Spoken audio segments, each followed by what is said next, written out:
Vimos então os contratos a termo sobre commodities, com ou sem registro na BMF. Vamos ver agora os contratos a termo sobre ações. Para simplificar, vamos nos referir aos contratos sobre commodities como sendo na BMF e os contratos sobre ações como sendo na Bovespa. Nós sabemos que hoje é uma única bolsa, BMF-Bovespa, mas que tem dois ambientes distintos. O ambiente BMF, de negociação de contratos baseados em commodities e índices financeiros, e o ambiente Bovespa, de ações e valores imobiliários. Então, por simplicidade, vamos nos referir a na BMF e na Bovespa, sabendo que, na verdade, estamos comentando do ambiente BMF da BMF Bovespa e do ambiente Bovespa da BMF Bovespa. Mas vamos falar na BMF e na Bovespa para simplificar e tornar mais ágil a nossa comunicação. Então vamos ver agora os contratos a termo sobre ações celebrados na Bovespa. Qualquer ação pode ser objeto de um contrato a termo na Bovespa. Entretanto, o contrato a termo da Bovespa tem um item padronizado. Os prazos dos contratos a termo sobre ações na Bovespa são padronizados. O prazo mínimo admitido pela Bolsa é de 16 dias e o prazo máximo é de 999 dias. Esses são os prazos da padronização, de 16 a 999 dias corridos. Sendo que se o vencimento cair num dia não útil, o vencimento é antecipado. Os contratos a termo mais comuns na Bovespa são 30, 60, 90 e 120 dias, mas não são só esses os prazos admitidos. Pode ser qualquer prazo em dias corridos de 16 a 999.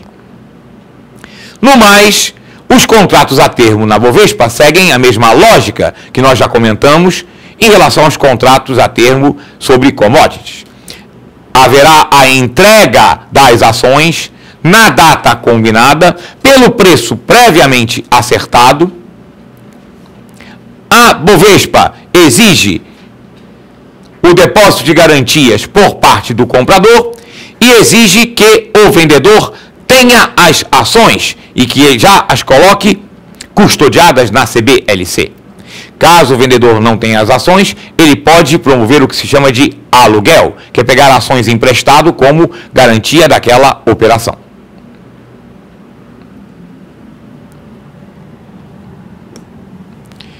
O mercado futuro é uma outra modalidade de derivativos.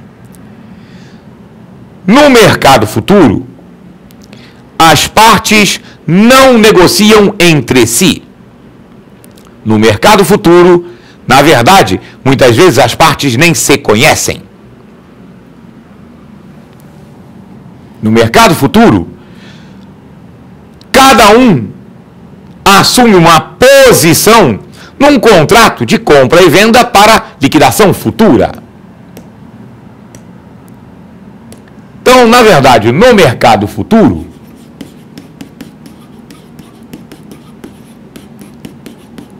os contratos futuros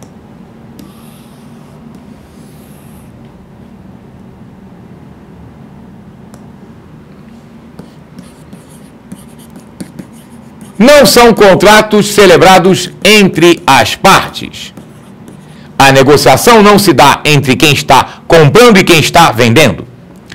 A negociação se dá com a Bolsa.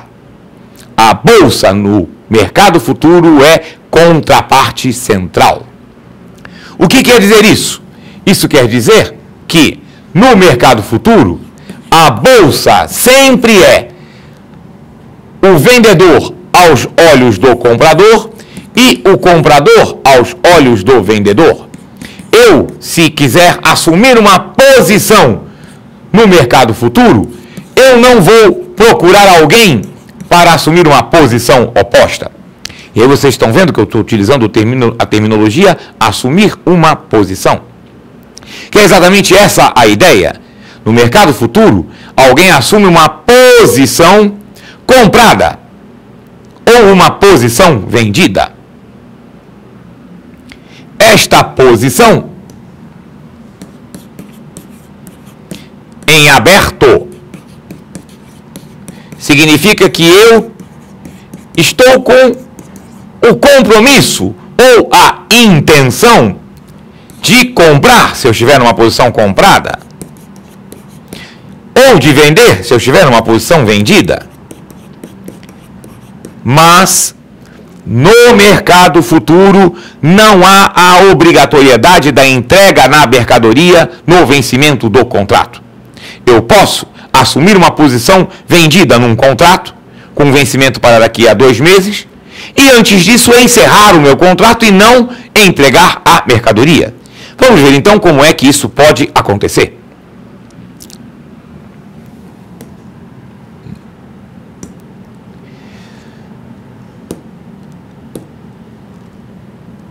É possível a chamada reversão de posição. Isso quer dizer o seguinte: quem está numa posição vendida, vamos dizer, uma posição vendida de contratos de café para daqui a 30 dias. Se esta pessoa assume uma posição comprada, ou seja, compra contratos futuros de café para daqui a 30 dias, na mesma quantidade, essa pessoa está comprando e vendendo a mesma quantidade de mercadoria para a mesma data, ou seja, uma posição anula a outra. Ele reverteu a sua posição, ele saiu do mercado. Essa é uma das principais características peculiares do mercado futuro. E por isso é que é possível negociar não apenas mercadorias ou títulos, como também índices financeiros. Quando eu assumo uma posição comprada num índice de taxa de juros, eu não vou levar para casa a taxa de juros, até porque essa mercadoria é abstrata. Na verdade, eu estou apostando num determinado comportamento desse índice no futuro.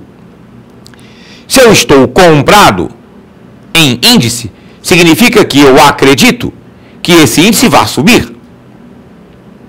Se eu estou vendido em índice, eu acredito que esse índice vai cair. E aí eu tenho uma posição vendida que vale X, se o índice vai cair, ele vai valer menos do que isso, eu vou ganhar essa diferença. E esse ganho, no caso especialmente dos contratos futuros sobre índices financeiros, ele é por diferença. Alguém perdeu, porque eu ganhei. E a bolsa é contraparte central. Ela cobra de quem está perdendo na sua posição e paga a quem está ganhando na sua posição.